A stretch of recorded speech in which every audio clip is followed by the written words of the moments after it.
승원 씨 생계를 봤을 때 축구를 잘한다는 언급이 나와 있는데 네. 제가 알기로는 승원 씨의 실력이 축구를 잘한다의 실력은 사실은 아니거든요. 어떻게 된 건지.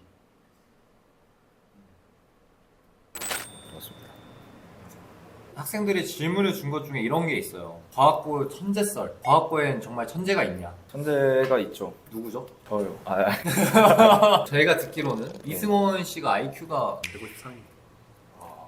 153이 평균인가요 혹시? 평균은 아니고요. 입학을 하면은 다 같이 IQ 검사를 한번 합니다, 학교에서. 그 검사에서 140을 넘긴 애들만 따로 선생님이 불러요. 140 넘게 나왔는데 다른 데 기관 나가서 그때도 140이 넘으면은 조기 졸업을 할 수 있다. 아 그 조기 졸업의 기준이 IQ가 들어가나요? 저희 학교 같은 경우는 상위 20%까지가 조기 졸업, 그리고 상위 40%까지가 상급 학교 조기 진학이라 해서 얘네는 이제 대학을 다 떨어지면은 3학년까지 올라가야 되는 그런 제도인데 살짝 특기병 같이 140이 넘으면은 조기 졸업을 그냥 시켜주는. 재우 씨는 네. IQ가 어떻게 되시죠? 선생님이 안 불러서 모르겠습니다. 과학고를 들어가면 면접을 보지 않나요? 그죠? 면접 볼 때 어떤 질문들을 조금 주로 했는지. 제가 제일 기억나는 질문이 딱 세 가지가 있는데 네. 일단 공통 질문으로 그걸 물어봤어요. 기숙사를 생활을 하는데 룸메이트랑 트러블이 생기면 어떻게 해결을 할 거냐. 개인 질문으로는 생기부에 있는 비교과 활동들, 학생회 활동이라던가 동아리 활동 그런 거를 되게 많이 물어봤고요. 학술적인 거 같은 경우에는 삼각형의 내심이랑 외심 구하는 방법을 물어봤던 걸로 기억합니다. 내심과 외심. 네. 공식이 뭐였죠?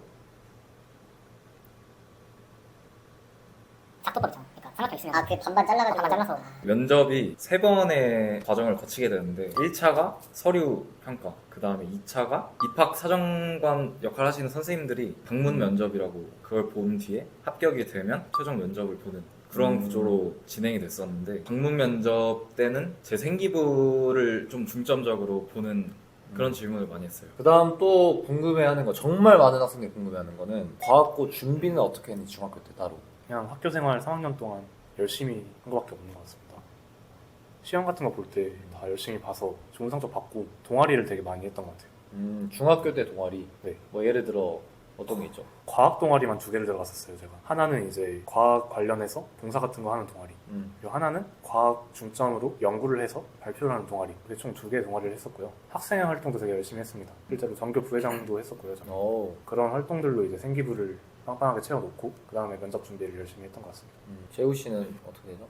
저 같은 경우도 3년 내내 내신 준비 열심히 했고요. 그리고 반장, 부반장 같은 것도 매년 했던 것 같습니다. 추가적으로 제가 장래희망으로 로봇공학자가 장래희망이었는데 과학상자 대회나 이런 거에서 입상을 되게 많이 했었습니다. 그러니까 결론적으로는 두 분 다 내신 열심히 챙기고 반장, 부반장 같은 거 하고 대회 같은 거 준비를 하셨다. 사실 중학생이 생기부를 엄청 화려하게 꾸미는 거는 사실상 불가능하기 때문에 할 수 있는 건 다 열심히 하는 게 제일 중요한 것 같습니다. 그 다음에는 과학고를 이제 다니셨으니까 생기부를 챙기실 거 아니에요. 거기서 이제 가장 기억에 남는 좀 활동들. 딱 입학을 하면 입학하고 첫째 주인가 둘째 주에 선생님들이 과제를 하나씩 내주십니다. 자기가 하고 싶은 연구 그런 게 써서 내요. 그러면은 선생님들이 분야가 맞는 친구들이랑 한 4-5명 정도로 팀을 다 짜주십니다. 그러면은 그 친구들이랑 1년 동안 이제 연구를 하는 거예요. 그럼 연구 과제 시간이 편성이 돼 있고요. 거기서 연구 잘 하면은 전국대회까지 나가는 경우도 있고요. 학교 다니는 2년, 3년 내내 연구를 계속 학업이랑 병행을 하는 거죠. 과학고는 일단 들어가자마자 무조건 연구. 1학년 때 하고 뭐 2학년 때 계속 연구하고 3학년 때도 계속 연구하고. 3학년 때는 잘 안 하는 걸로 알고 있어요. 3학년 때는 뭐예요? 저는 모르죠.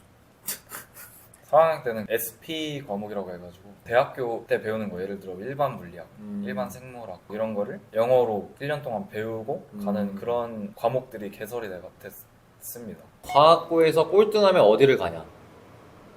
어디를 가죠? 과학고 꼴등하면? 승원 씨랑 저랑 기수가 달라서 저희 기수를 케이스로 말씀을 드리자면 이제 꼴찌는 보통 정시를 파거나 다른 전형을 선택하게 돼가지고 정확히 뭐 어딜 간다 이렇게 말씀드릴 수는 좀 없고 어렵고. 네, 못 가는 경우도 있고. 그럼 실제로 꼴등한 친구는 어디 갔어요? 재수를 하고 있습니다. 재수. 네, 알겠습니다. 재우 씨는 혹시? 저희 기수도 재수하는 친구가 많았습니다. 그러면은 그 하위권 레벨 정도면 어느 대학을 간다? 몇 등급은 어느 정도 간다? 이게 사실 조기 졸업해서 가는 친구들이랑 3년 동안 다녀서 가는 친구들이랑 등급대가 좀 다르기 때문에 조기 졸업하는 친구들 중에서는 한 2등급에서 3등급 초반 중반까지면 일단 서울대 정도 3등급 중후반에서 4등급 초 4.12 그 정도 친구들이 이제 연고대랑 포스텍 혹시 본인은 몇 등급이었죠? 저는 4.3이었습니다.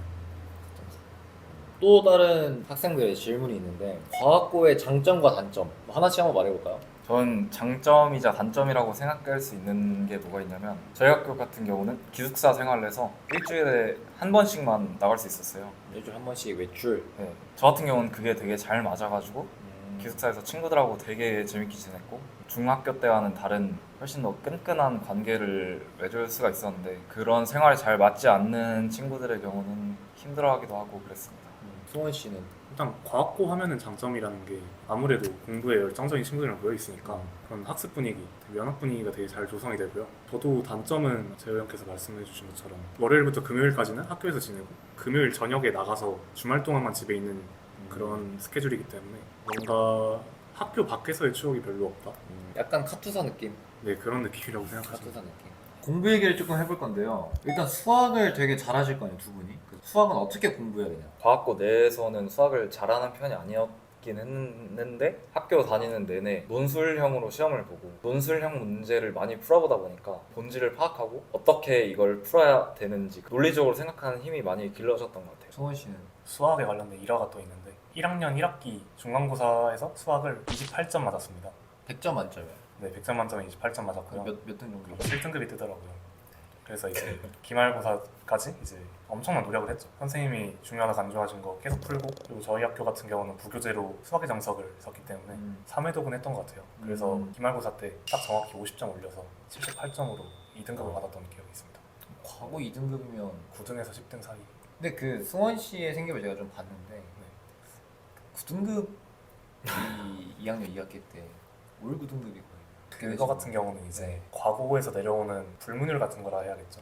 조기 졸업하는 친구들은 2학년 1학기까지만 대학에 제공이 되기 때문에 아하. 일단은 논술 얘기를 좀 할 것 같은데 이제 논술 준비는 평소에 어떻게 하셨죠? 근데 논술 준비를 네. 본격적으로 진짜 논술 학원을 다니면서 한 거는 재수 때 했어요. 재수 때. 아 재수하셨어요? 아, 재수했습니다. 재수해서 6월부터 한 3개월 정도. 사실 학교를 다니면서 한 게 도움이 더 많이 됐던 것 같아요. 저희가 시험도 저희만 그런지는 모르겠는데 저희는 항상 서술형 시험만 받고 수학은 그리고 이제 선생님들이 각종 논술 기출이나 서울대학교 심층 면접 수학 문제들 막 이런 걸 뽑아가지고 해설해 주시고 그런 공부도 되게 많이 했어요. 그래가지고 아무래도 도움이 많이 됐던 것 같습니다. 그러면 뭐 논술 준비에 꿀팁이 혹시 있나요? 좀 논술 준비는 이렇게 하면 좀 좋을 것 같다. 일단 수학 문제를 풀 때 풀이 과정을 최대한 노트에다가 진짜 논술 시험 보듯이 많이 써보는 게 중요한 것 같아요. 저 같은 경우는 논술 답지 쓸 때 그냥 단순한 계산 같은 것도 하나하나 빼놓지 않고 다 썼거든요. 어디서도 감점될 부분이 없게 그런 식으로 다 썼는데 그렇게 미리 연습을 해두는 게 좋은 것 같고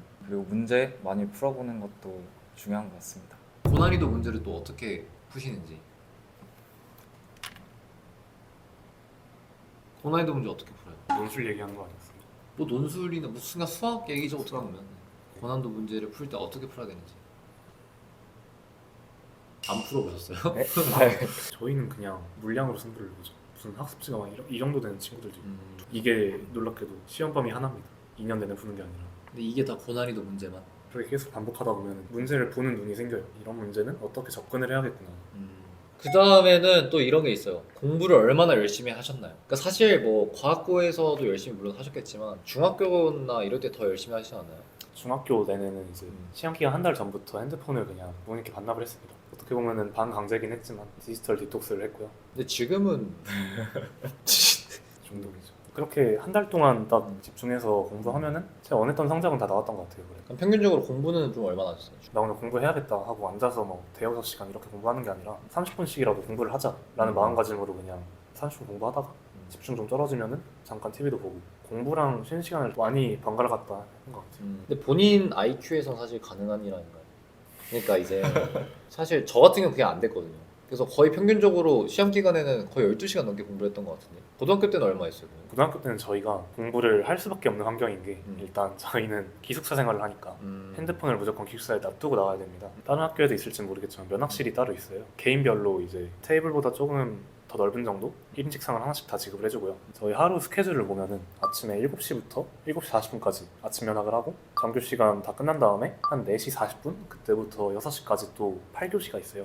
방과 후 수업이 없는 날은 그냥 그 면학실에서 또 자습을 하는 거고요. 그리고 저녁 먹고 7시부터 9시까지가 1차 면학 그리고 9시 10분까지 좀 쉬었다가 9시 10분부터 11시 30분까지가 2차 면허. 적어도 6시간은 공부를 해야 되는 시간이 있었기 시간이. 때문에 근데 그것도 있잖아요. 약간 과학고나 이런 기숙사들은 그때 되면 진짜 불을 다 꺼버린다. 약간 공부를 못하게 한다. 그런 게 혹시 있었나요? 아 있었죠. 불은 무조건 꺼야 되는데 핸드폰 라이트 켜놓고 공부하고 아. 그런 친구도 있었어요. 옷장 속에 들어가가지고 옷장 속에 들어가서? 네. 본인들도 해보셨나요? 그럴 때 가끔 했습니다. 근데 승원 씨는 뭐 6시간 말고는 따로 공부를 안 하셨나요? 사실 그 6시간도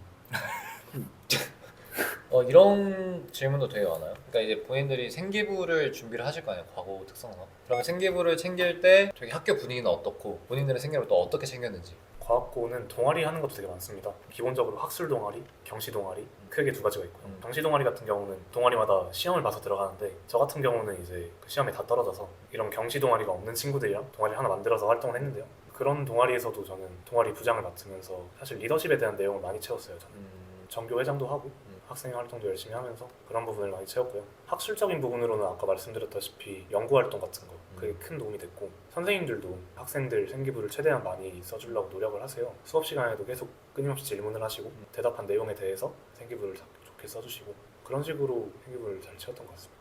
확실히 과학고 선생님이다 보니까 학생들 역량 좀 끌어내려고 계속 일부러 의도적으로 질문도 막 하시고 이런 느낌으로. 저도 승환이랑 비슷하게 일단 연구하면서 제가 가고 싶은 특정 분야 쪽에 대해서 좀 많이 채웠어요. 생기부를. 그리고 동아리 중에 이제 로봇공학 동아리 들어가서 과학대제전 같은 거 부스 운영도 많이 하고 그런 식으로도 되게 생기부 많이 채웠고요. 제가 관심 있는 과목에 선생님들한테 질문을 엄청 많이 했어요. 점심시간 이럴 때 교무실 찾아가서도 질문 되게 많이 했고 그렇게 질문 많이 하니까 그런 부분에 대해서 제가 뭐 질문했는지 열정이 있었다 이런 식으로 생기부에 좋게 잘 써주셨습니다. 그러니까 정리하면은 본인이 하고 싶은 연구도 많이 했지만 질문을 조금 많이 해가지고 그 쌤한테 좀 좋은 모습을 많이 보여줬다. 네.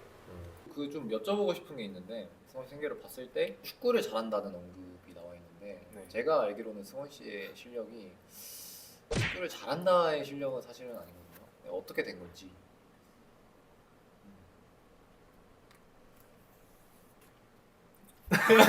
이것도 있어요. 이제 중학교 때 과거를 준비를 하셨을 텐데 선행은 얼마나 하셨는지. 저는 거의 안 하고 갔습니다. 선행 고등학교 1학년 거 조금 하고 갔던 것 같아요. 승원 씨는 저는 사실 물투, 화투, 수투까지는 다 1회독씩은 하고 갔던 것 같아요. 근데 사실 선행이 살짝 필요가 없는 게 딱 선행으로 커버 칠 수 있는 범위는 1학년 1학기가 마지막입니다. 그 뒤부터는 선행이 아무 의미가 없고요. 1학년 1학기에 과학부에서 좋은 성적을 얻고 싶다 하면은 선행을 조금 하고 가는 것도 나쁘진 않다. 대학교에 합격한 후에 어떤 삶을 살고 계십니까? 제가 대학교 들어갔을 때는 이제 조기 졸업을 했다 보니까 아직 미성년자잖아요. 그래서 사실 제대로 못 즐겼어요. 제약이 많이 컸던 것 같습니다. 그래서 집에서 혼자 게임하는 시간이 많았던 것 같아요. 특별한 건 없어요 그러면? 뭐 연애라든지 아니면 재우 씨는 뭐 또 특별했던 경험이나 아니면 코로나 학번이라서 모이기가 힘들긴 했는데 저희 과에서 하는 딱 한 수업이 있는데 그 수업만 유일하게 대면 수업을 한 거예요. 그때마다 끝나고 뭐 친구들하고 약속 잡고 놀고 막 그랬던 기억이 있습니다. 두 분 혹시 학점이 어떻게 되시죠?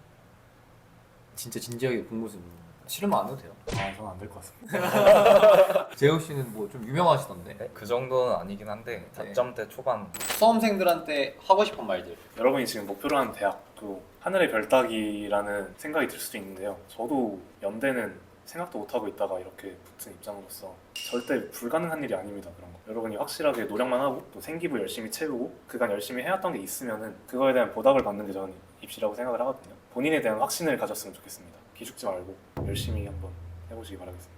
야, 너도 할 수 있어. 자, 고생했습니다. 고생했다. 먹어볼래? 소고기 사주세요. 소고기는 너무 비싸. 차라리 우리 집에서 소고기 구워줄게. 그건 싫어.